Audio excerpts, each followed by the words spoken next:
Then he gives the examples of social liberty and how individual liberty is different from social liberty.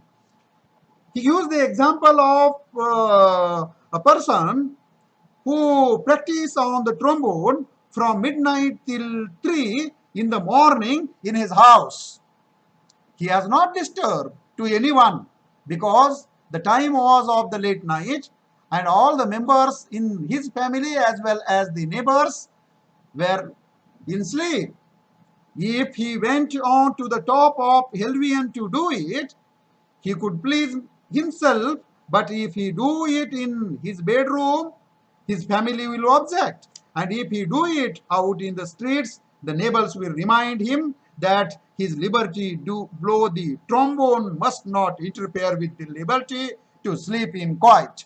So what I want to say simply is that if the trombone player play the trombone in his house, nobody will object. But if the trombone player play the trombone in the open space at daytime, it will disturb the individual liberty of the neighbors, and the neighbors will definitely object on his playing on the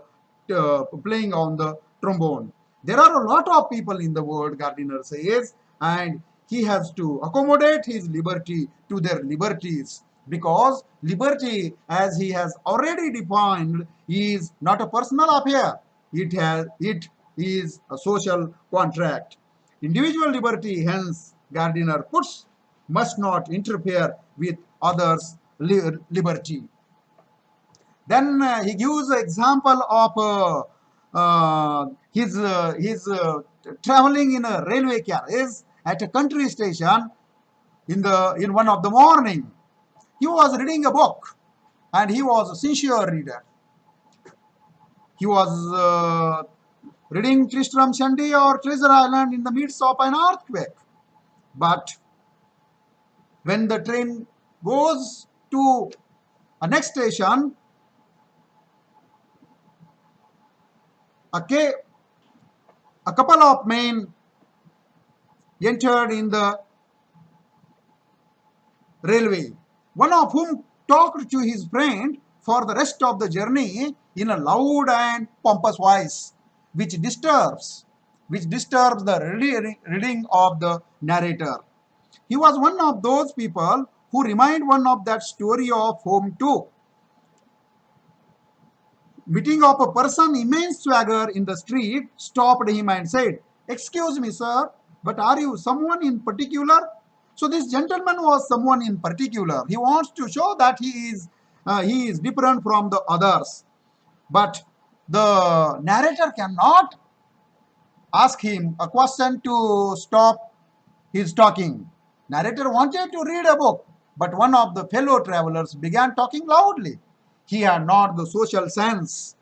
The author says that the person should have taken care not to disturb anyone. So this example itself proves that how the passenger disturbs the individual liberty of the narrator.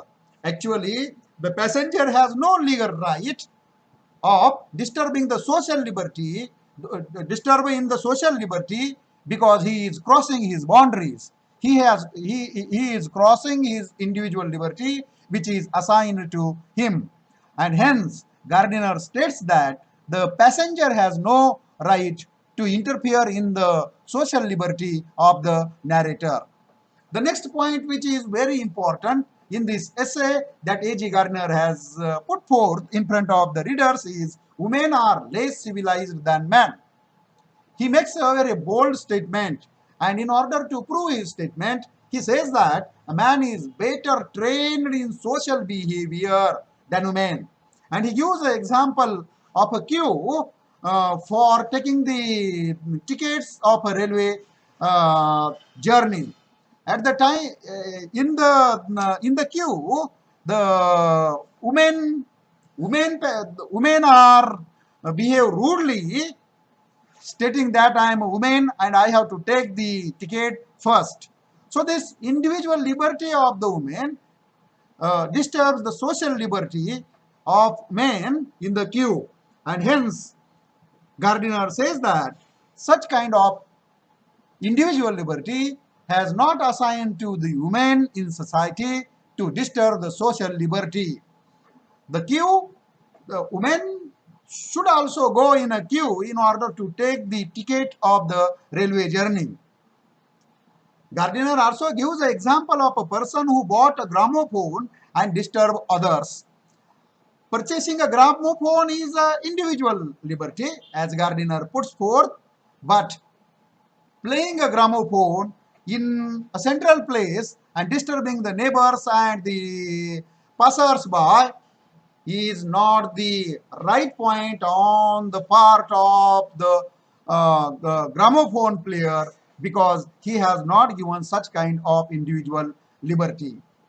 Gardiner states that we have both liberties to preserve, individual as well as social liberty. What is more important in the essay is whose liberty is important. Whose liberty is important. The narrator's friend does not like street pianos, and whenever he finds them, he orders them away. There is an old lady who loves to listen to the music played on the street piano. Both of them have a liberty either to listen to and not to listen to the street piano. It is difficult to decide whose liberty is more important. The world is complex, as Gardiner puts forth, and we should try to find a balance between individual liberty and social liberty. The rule of the road is an example of the social rules. The rule of the road is an example of the social liberty, you may say, that we need to follow. There is an urgent need to follow the rules of the road. If the passers-by or the passengers have not followed the rules of the road, then there will be accident, there will be anarchy, there will be chaos, and nobody will reach to their destination. It is very much true that all of us have liberty, all of us have individual liberty, but we should also understand our responsibility, which is assigned on our shoulder. Our responsibility is to see that the others are not harmed or disturbed or troubled because of our behavior. Such kind of social sense, such kind of social conduct, social behavior is the urgent need of the hour, according to A.G. Gardiner. So in a nutshell, A.G. Gardiner's On the Rule of the Road speaks about social liberty in comparison to individual liberty. He gives so many examples of individual liberty.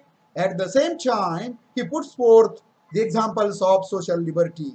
By giving both of the examples of individual and social liberty, Gardiner wants to prove that individual liberty should not interfere in social liberty.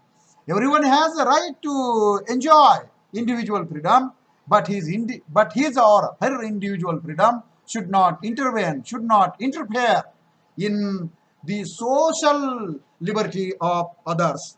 People give off a small amount of individual liberty in order to preserve a collective liberty.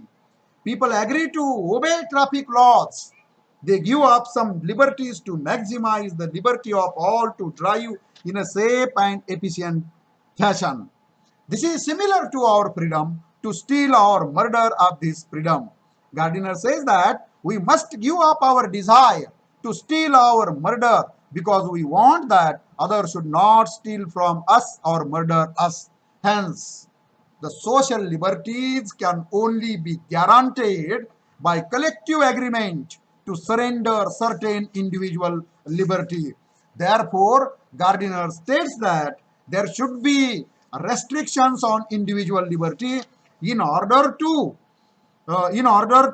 keep others' freedom intact for the betterment and amelioration of any society. So we must consider liberty as a social contract and not as a personal affair. Then and then only everyone in society can live together in harmony, and This is the urgent need according to A.G. Gardiner. So, A.G. Gardiner's On the Rule of the Road gives a clear-cut idea about individual liberty and